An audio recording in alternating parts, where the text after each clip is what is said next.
This weekend I was lucky enough to attend a demo event put on by Beta, Sherco, TM, and GasGas that let us take a couple of the bikes around on our practice track and see what we thought of them.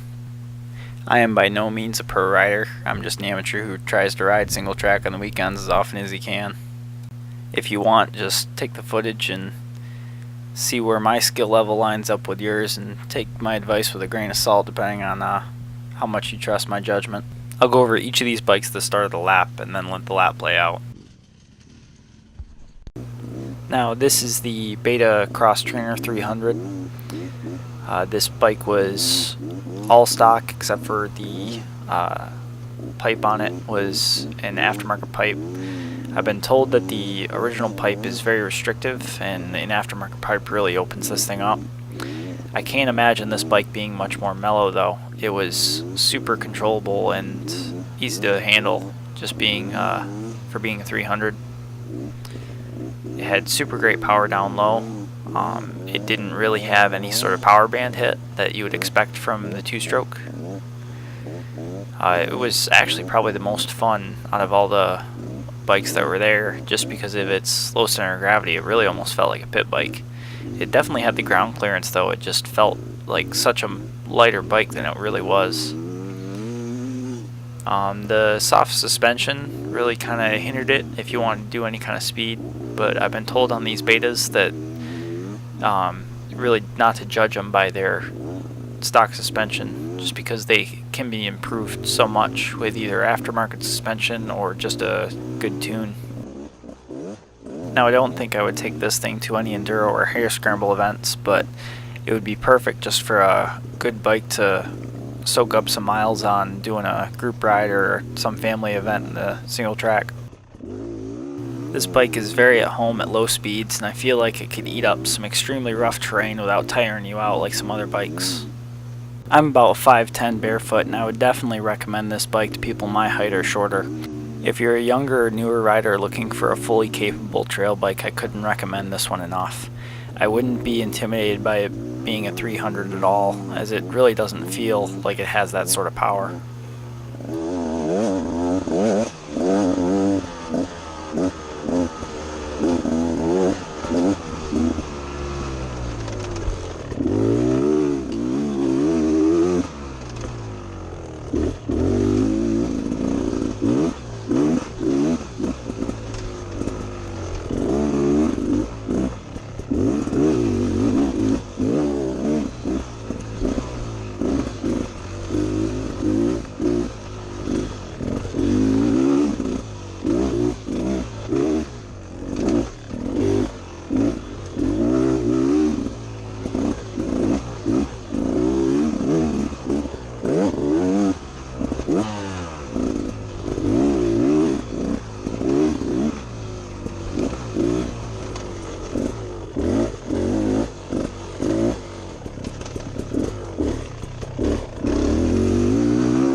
Now this was the Beta RR 300 Enduro.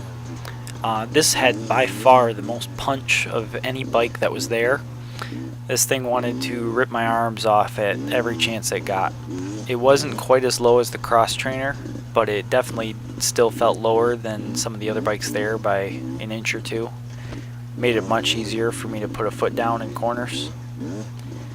Now, being as powerful as it was, the rain map really mellowed this one out. It's the only one there that I would really care to switch maps on. All the bikes that I rode, I initially rode in the hot map, but this one really benefited from the rain map if I wanted to go a little bit slower, because even just a tiny turn of this thing's throttle and it was pulling on you pretty hard. It was very hard to go slow with this bike. Even for as powerful as it was, I still felt very uncontrolled, I think mostly just because of that lower seat height.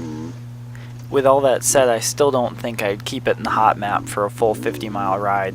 I definitely find myself switching down to a more mellow map, especially if it was a tighter section or I just wanted to take a breather. I was really surprised to hear that this bike was almost completely stock. The only thing that was changed on it was the rear suspension, which was upgraded to a Fox shock. I just couldn't believe that this bike was this powerful stock and didn't have any engine mods or a pipe to pep it up. I'm looking to get a new bike at the end of this season or the next. I definitely want to ride the Beta 250 before I make my decision, but currently this is one of the ones at the top of my list.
Now this is the Sherco SE-250.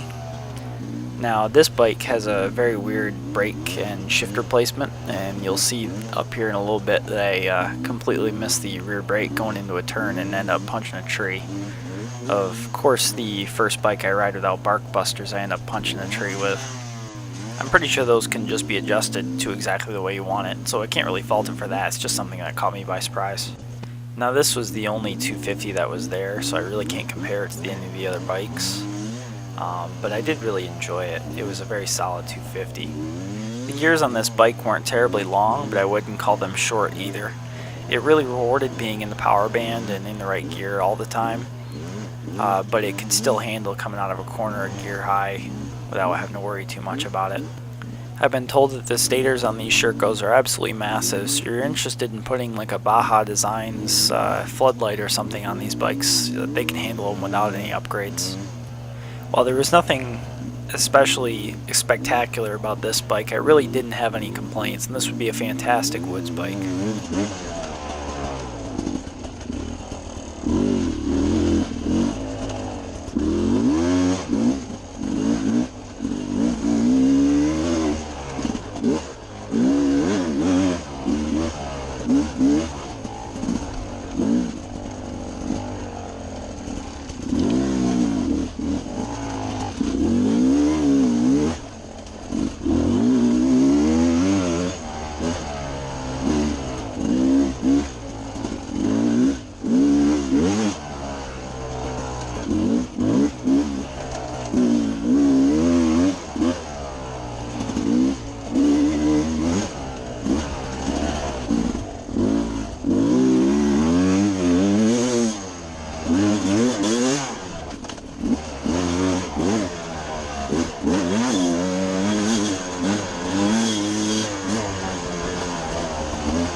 This was the Sherco SE-300. Before I get into this one, I just want to point out that this wasn't your traditional demo bike. This was actually somebody's personal bike. I believe it was still a friend of the dealer's, but I'm pretty confident there was quite a bit done to this bike, but I don't know what all that would be.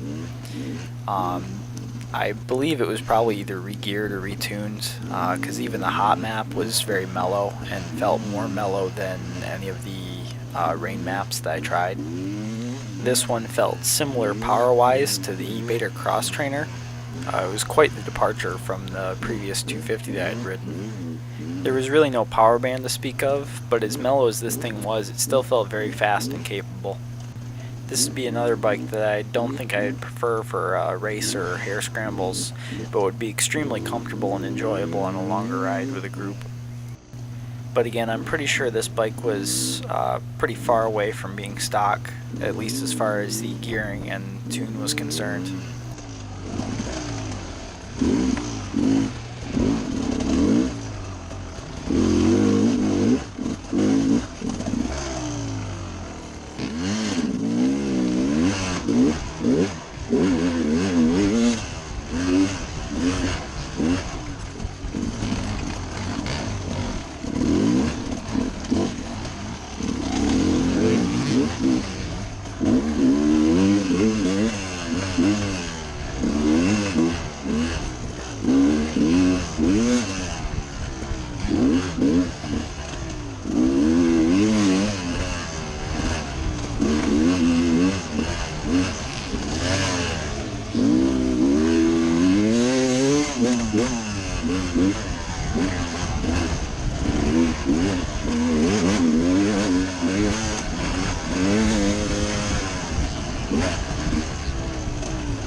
This one was the SEF-R 300 6 days edition. This was the only 4-stroke that was there, but to me I think it was one of the most surprising and one of the more fun to ride bikes. Now I haven't really ridden any of the modern 4-strokes, so this might just be par for the course, but this 300 really didn't feel any heavier than the 300 2-strokes. It was super light and felt super good in the corners and didn't feel like I was lugging around a heavy 4-stroke like I'm used to when I'm riding like the older 450s or 250s.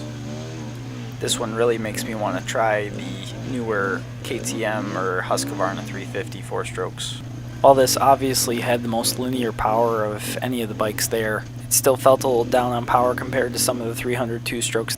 I did find this a little easier to stall than the 2-strokes. This is probably just from my lack of experience with 4-strokes, but it was a common complaint from a couple of riders there. There was also the SEF Factory 300 that was there. I did not get a chance to ride this, but this comes with a full acro exhaust and a retuned ECU. It supposedly adds about 5 horsepower. I think this would be a much better bike just because I really felt like it could have used that little extra kick here and there.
This is the TM144 Enduro. Both of these TMs that were there were the 2016 models. Neither of them had the electric start, but I'm told that the 2019s will have the electric start across the board. I'm not sure if that includes the 144 actually, but the 300 will definitely have it. Now this bike was absolutely super light, the lightest bike there by far.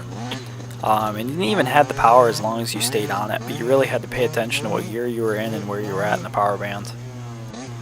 If you absolutely had to, you could come out of a corner of gear high, but you really had to be working the clutch in order to do it. This was a very fun bike that really pushed you not to be lazy and forced you to really be on it in order to go fast. This would be a very good bike for either a younger rider or someone much smaller than me. I weigh about 170, and this thing was struggling to come out of some of the corners with me on it. It might do a bit better on the track, but in the tighter stuff where you're speeding up and slowing down and not just carrying momentum, it was pretty difficult.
Now this is the TM300 Enduro.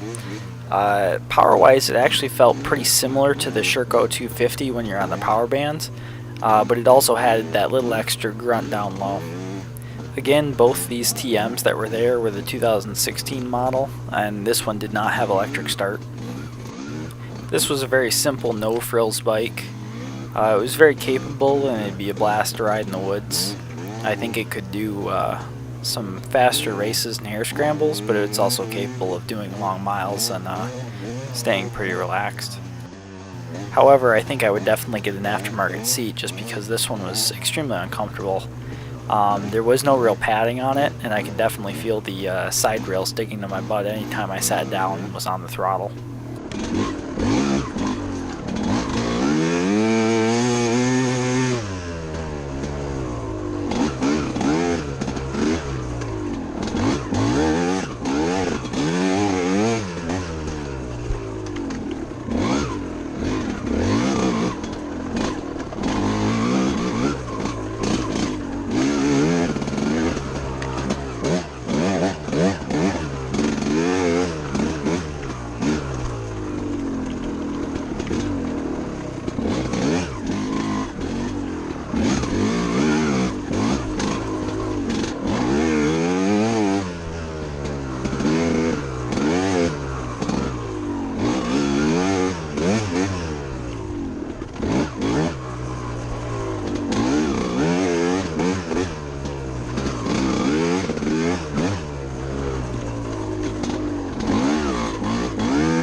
Now this last bike was the GasGas XC300.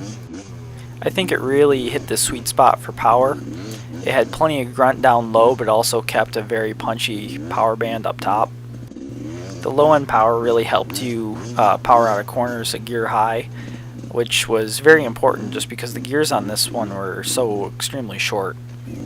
There was a pro rider there who really preferred this bike. However, he was sponsored by GasGas, so I'm not entirely sure how much of that was marketing and how much of that was personal preference. I was told that the EC300 GasGas kept the same power, but had much longer gears, which I think would have been perfect. Overall, this bike was very fun, but I would have liked to have seen those longer gears. I couldn't feel a significant difference, but this was definitely a favorite amongst all the taller riders there. A lot of them said that it had more room for them to stretch out, and it didn't feel like they were as hunched over. If you made it this far, I'd like to say thank you for watching, and I hope I gave you some more information on any of these bikes if you're looking for it. If you have any questions, feel free to ask, and I'll do my best to answer.